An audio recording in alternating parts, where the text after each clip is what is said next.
más justa y solidaria. A Brecha la fundaron hace 30 años personajes como Alfaro, Benedetti, Galeano, Chiflet, González Bermejo, Carlos María Gutiérrez, entre otros, y han pasado por sus páginas decenas de periodistas e intelectuales del país, María Stergiglio, Onetti y todos los actuales. Y 30 años después ha habido evidentemente un cambio generacional. Hay algunos compañeros que siguen, en el caso de Samuel, que está desde el comienzo, en el caso de Rosalba Oxandabarat, que también está desde el comienzo, pero ha habido un cambio generacional muy fuerte y seguimos diciendo, creyendo que Brecha está vigorosamente viva en esos principios que mencionaba hace un minuto. Quienes la hacemos semana a semana seguimos creyendo que es un instrumento imprescindible en la sociedad. Brecha es un testigo crítico del presente y a veces incómodo, pero siempre nos resulta imprescindible. Brecha es otra cosa que quería decirles que no todo el mundo sabe, pero bueno, a nosotros nos enorgullece bastante.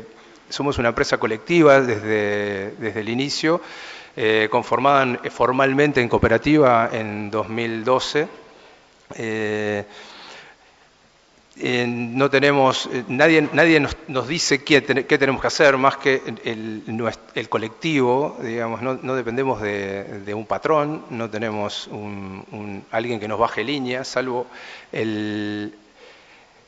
el trabajo colectivo que realizamos semana a semana, preparando los artículos. Sí, quiero decir que no tener patrón es un orgullo, pero no es fácil, porque la autogestión no es una empresa fácil, digamos, es muy discutida, pero de esa discusión es que a veces decimos que Brecha es como un milagro, digamos, pero viernes a viernes sale y siempre sale. Le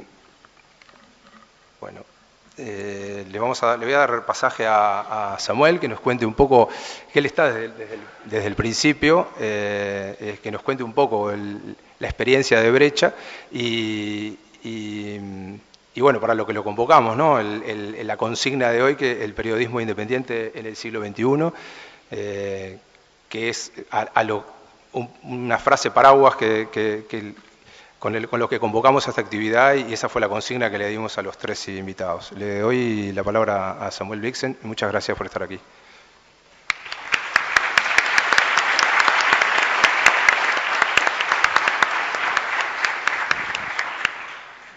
Bueno, buenas noches. Hay que prenderlo. Ahora sí. Buenas noches a todos. Yo creo que los compañeros me conchavaron para hablar hoy porque soy el más viejo de Brecha. No sé, quizá hay una dama que pueda andar ahí, pero como nunca va a reconocer la edad, yo soy el más Brecha, el más viejo. Y precisamente soy el designado para dar un gran salto atrás, una vuelta carnera de 30 años para atrás, en momentos en que vamos a hablar del periodismo independiente del siglo XXI. Pero bueno, acepto el encargo. Como dicen como se dice ahí en esas iglesias pentecostales, yo voy a dar testimonio de que Brecha nació independiente y de izquierda. Yo no fui fundador, pero estuve desde el primer día.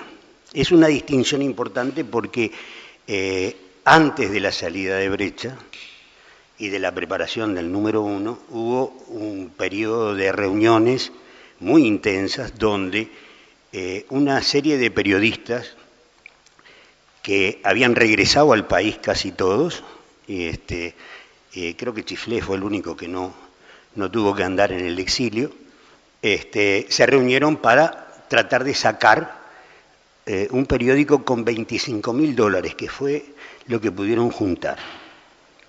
Tengo entendido que la discusión de la orientación de Brecha no llevó mucho tiempo, es decir, iba a ser independiente y de izquierda.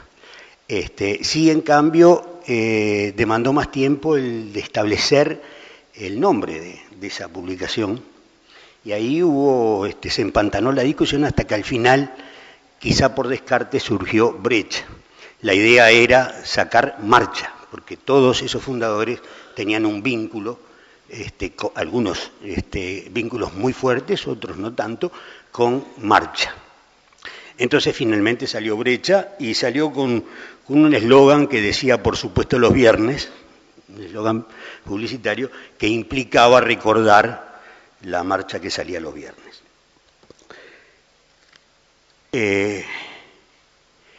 Daniel ya mencionó algunos nombres.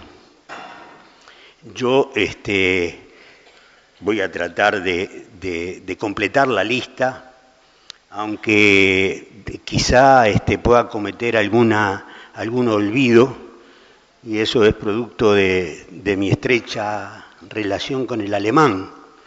Y voy a tener que... Sí, no, en serio. Por ahí anda Betania Núñez, que en las clases, cuando yo me tranco con algún nombre, ella me lo susurra y los estudiantes creen que estoy haciendo una pausa melodramática, pero en realidad es que no me acuerdo. Y Betania, en ese sentido y en muchos otros funcionamos estupendo. Así que yo quiero mencionar a los fundadores, aquellos primeros, que fueron, que tenían una cualidad particular. Todos eran periodistas, todos eran individuos comprometidos con las causas populares, podríamos decir eran de izquierda, aunque eso era bastante vago, después veremos, y todos tenían además un bagaje cultural increíble. Y esos hombres empezaron a escribir en Brecha, dándole sustancia a aquella definición que estaba en los papeles, independiente y de izquierda. Que yo recuerde, estaban Guillermo Chiflet, Hugo Alfaro, Guillermo Waxman, Carlos María Gutiérrez, Carlos Núñez, Eduardo Galeano, María Stergiglio, Guillermo González, Ernesto González Bermejo. Eran los que empezaron a escribir el periódico y a orientarlo. Y además contaban, y eso me parece importante, sobre todo hoy, con colaboradores de la talla de Arturo Ardao, Héctor Rodríguez, que escribía todas las semanas, Idea Vilariño, Daniel Biglietti, José Pedro Barrán, Gerardo Caetano, Benjamín Naún. Y en el exterior teníamos corresponsales que escribían, como todos los corresponsales de Brecha, escribían cuando sentían la necesidad de escribir, porque cobrar no cobran. Pero miren ustedes los nombres que pude rescatar, que también obviamente me faltan muchos, pero en el exterior estaban el colombiano Orlando Fassborda, el mexicano Pablo González Casanova, los argentinos David Viñas, Juan Gelman, estaba Horacio Berbisky también, que fue un corresponsal bastante estable de Brecha, y estaba el nicaragüense Ernesto Cardenal y Augusto Roa Bastos, el escritor paraguayo. O sea, esos nombres, todos los que mencioné, fueron los que de alguna manera le dieron la impronta del periodismo que se hacía en Brecha. Y para los que veníamos atrás, el trabajar en Brecha significó, por supuesto, una responsabilidad, porque frente a tales personajes que escribían semana tras semana, no podíamos nosotros ni siquiera cometer una falta de ortografía, mucho menos escribir mal o decir boludeces. En Brecha, en aquel entonces, no se decían boludeces. Bueno, no pretendí decir un chiste, la verdad, pero bien. Bueno, entonces nació independiente y de izquierda, y yo creo que tenía otra cualidad intrínseca, que era una actitud crítica. O sea, yo creo que la actitud crítica es inseparable de la independencia periodística, porque uno puede ser independiente pero ser una sopa boba. O sea, el tema era que éramos y somos independientes siendo críticos, y ahora vamos a ver lo que implica seguir siendo críticos. Entonces, independientes de izquierda y críticos, Y eso se plasmaba en un rigor y en una honestidad de trabajo periodística, de pensamiento, que es lo que le da la pauta de lo que era aquella independencia periodística. También había, y me parece importante, una buena dosis de irreverencia en lo que escribíamos, porque si no íbamos a ser terriblemente pesados, ¿verdad? Es decir, y nos convertiríamos en jueces a los que nadie llegaría a creer. En cambio, la irreverencia, la soltura, la ironía, el desparpajo, que fueron parte del periodismo que se hacía en Brecha, eran cualidades del periodismo de Brecha, le dieron también otra impronta.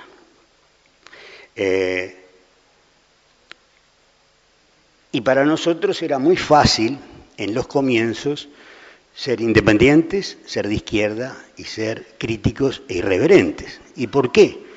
Bueno, porque Brecha sale acompañando la instalación del gobierno de Julio María Sanguinetti. Y era facilísimo ser crítico en el gobierno de Julio María Sanguinetti. Porque en aquel entonces, en esos primeros años, no solamente hubo una impunidad para con los criminales de la dictadura, sino también algún tipo de orgía financiera, ¿verdad?, por el cual los bancos fundidos eran rescatados por el Estado.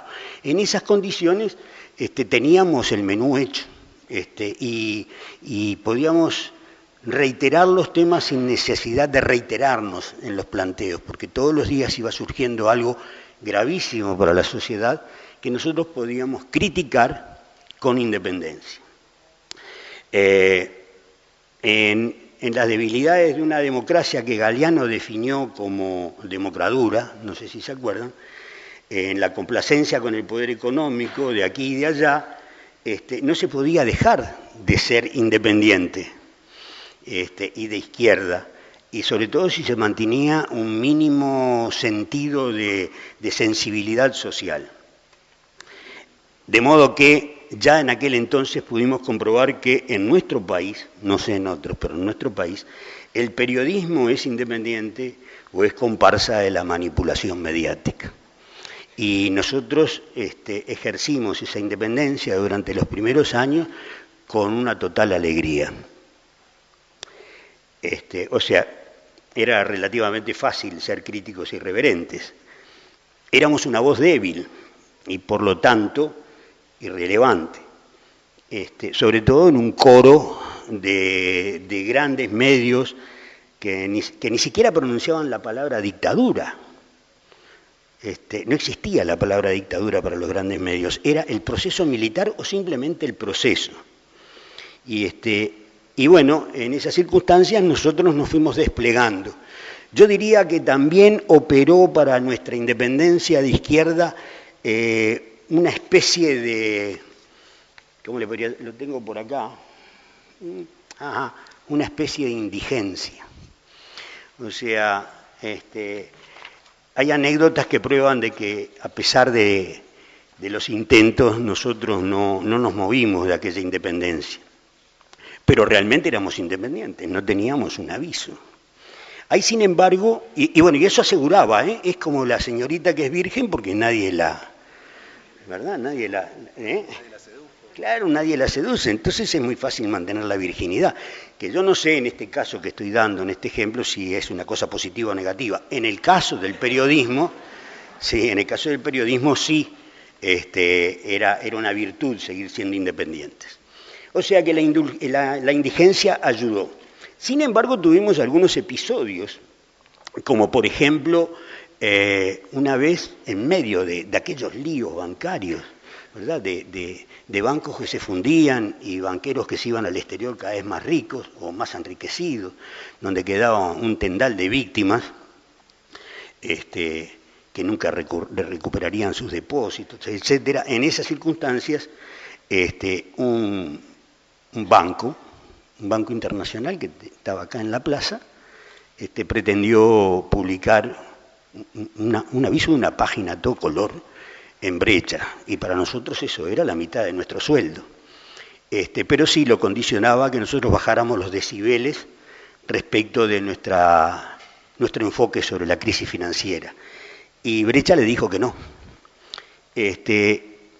Como era una golondrina que no hace verano, de repente fue fácil decir que no. Pero yo creo que operó en esa actitud, digamos, una determinación de que ese tipo de presiones no iba a prosperar.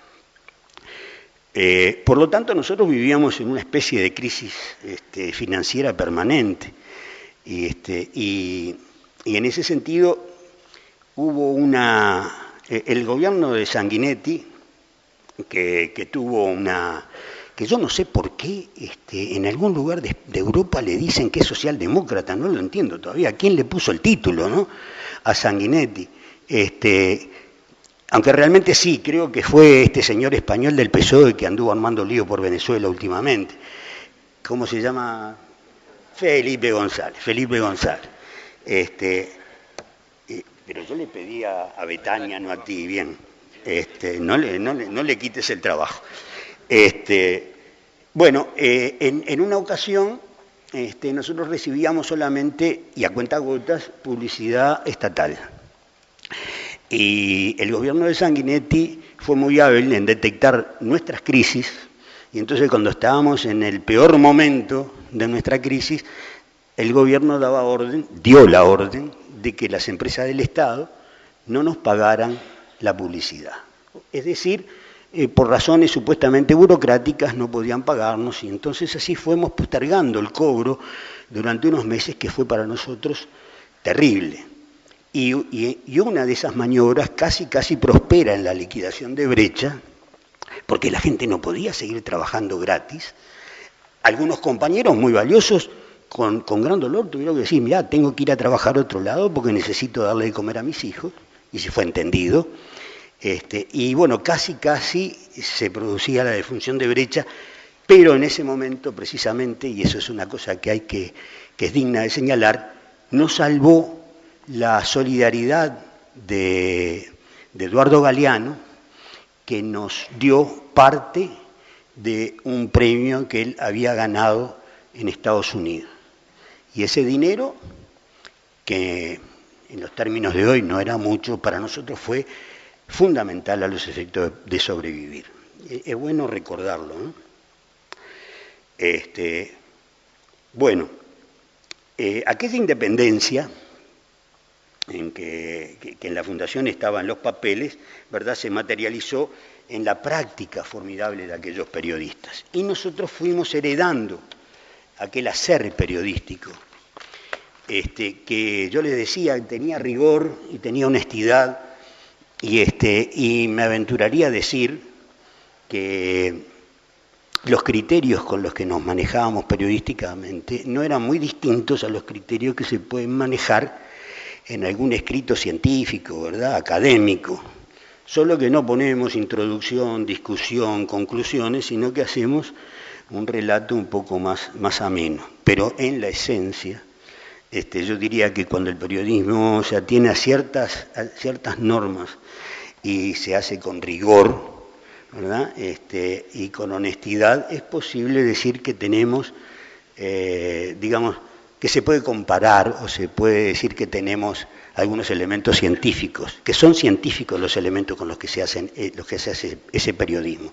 Nosotros también medimos y comparamos y sacamos conclusiones, solo que lo aderezamos con una literatura, ¿verdad?, que esconde de alguna manera ese rigor periodístico. Obviamente no siempre lo hacemos así, muchas veces nos equivocamos, a veces caemos en la desidia, a veces no somos rigurosos con nosotros mismos, y por eso tenemos altos y bajos en nuestra producción periodística.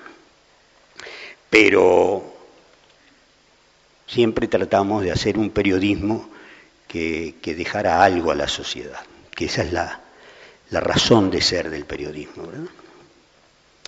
Entonces, como decía, en la época de Sanguinetti era relativamente fácil ser críticos e irreverentes, pero con el advenimiento del Frente Amplio, la independencia periodística comenzó a resultar más problemática. ¿Por qué? porque nadie nos cuestionaba nuestra condición de izquierda cuando escribíamos en el gobierno de Sanguinetti o en el gobierno blanco de Luis Alberto Lacalle. Pero el Frente Amplio, desde el principio, entendió que si nosotros éramos de izquierda, debíamos ser frente amplistas. Y ahí se nos planteó un problema grave, porque si nos convertíamos en un órgano frente amplista, dejábamos de ser independientes. Y obviamente optamos por seguir siendo independientes. No discuto el término izquierda porque supuestamente estamos hablando entre izquierdistas, pero el problema era la independencia.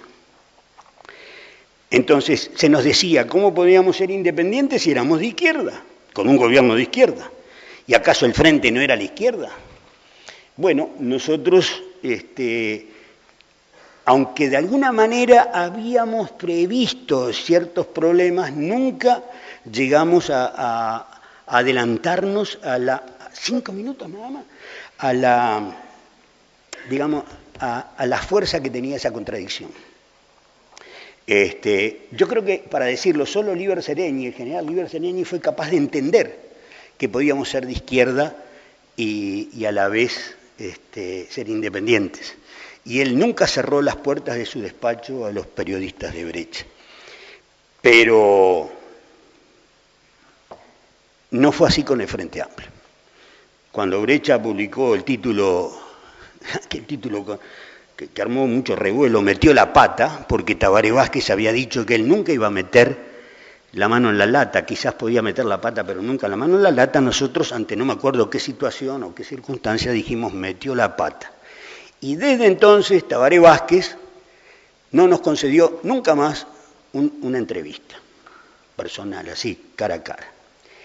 Y lo mismo pasó con su ministro de Economía, que era ministro de Economía, después fue vicepresidente y ahora es de nuevo ministro de Economía, que había sido nuestro compañero. Él escribía todas las semanas una columna en Brecha, que era muy, pero muy leída, entre otras cosas, porque en momentos en que habían crisis bancarias tenía unas posiciones muy radicales y cuestionaba al gobierno con respecto al salvataje de los bancos. Y recuerdo que decía, el salvataje de los bancos nos cuesta 600 millones de dólares y el total de los bienes de los bancos privados en Uruguay son 350 millones. En ese caso sería más conveniente estatizar la banca. En esos términos lo planteaba aquel compañero que después dejó de escribir en Brecha cuando entró al gobierno. Y resulta que tampoco con él pudimos obtener entrevistas durante mucho tiempo. Y ahí se nos planteó una de las crisis más grandes con respecto a nuestra independencia. Ustedes saben, como decía Daniel, que nosotros tenemos la posibilidad de cambiar o de elegir un nuevo director cada 2 años. Puede o no cambiar el director, pero nosotros en todo caso somos los que decidimos si se queda o si viene otro. Y muchas veces no es un problema de criticar al que se va, sino de hacer un cambio generacional, un cambio en los estilos, etc. O sea que tenemos esa posibilidad. Y en aquel entonces teníamos un director que tomó una iniciativa que realmente nos costó mucho y que fue un cimbronazo en Brecha. ¿Por qué? Porque pactó una entrevista con el ministro de Economía aceptando limitaciones en las preguntas, aceptando limitaciones en los temas a tocar. Y bueno, la entrevista se hizo y en Brecha se armó un lío bárbaro. Hoy, poco después, ese director dejó la dirección de Brecha, dejó Brecha y pasó a ser asesor del ministro de Economía. Y todavía sigue estando ahí. A mí me parece que no se trata de juzgar al compañero que hizo esa opción, sino de ejemplificar hasta dónde y en qué circunstancias nosotros manteníamos la independencia. En ese caso la perdimos muchos. Pero fue una situación difícil. Debo tener 4 minutos y medio ahora, ¿no?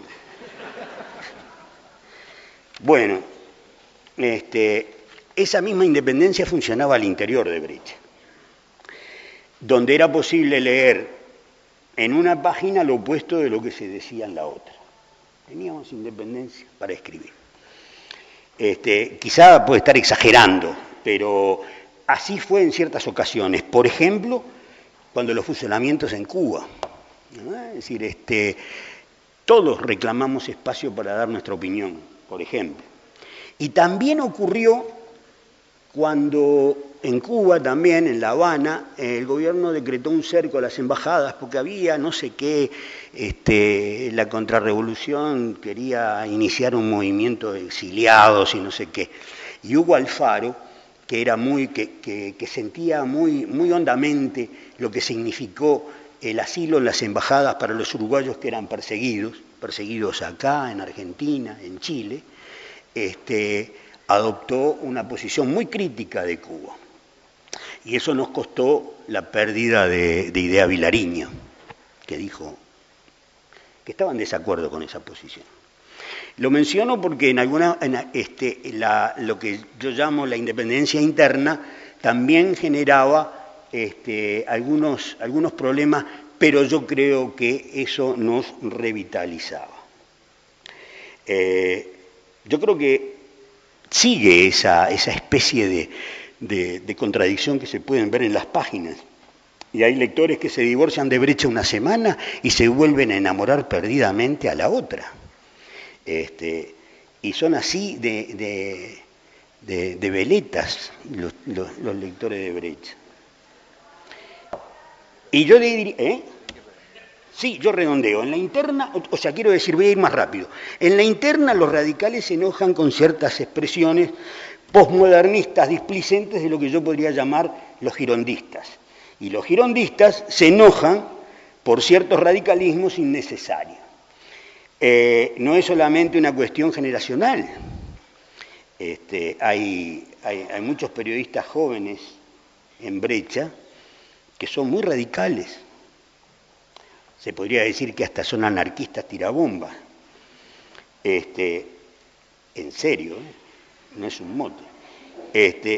Y también hay muchos ancianos en Brecha que ablandan la realidad en la leche para poder masticarla.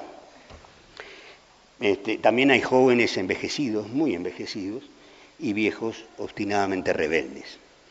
Todo eso convive en Brecha. Y va a seguir, y eso va a seguir así en los próximos 30 años.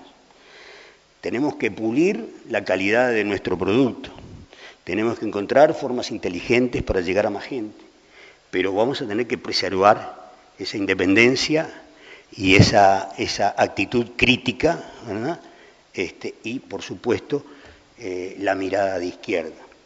Y yo tengo la convicción de que hoy sería imposible que surgiera, en papel, claro, ¿no? Un semanario como el nuestro,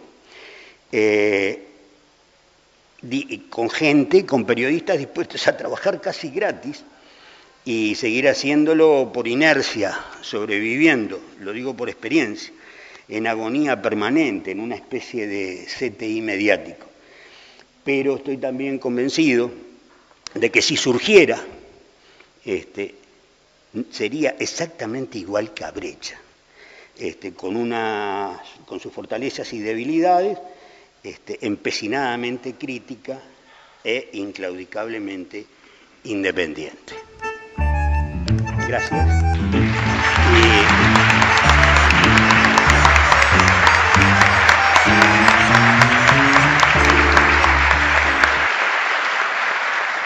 Vamos arriba, Uruguay.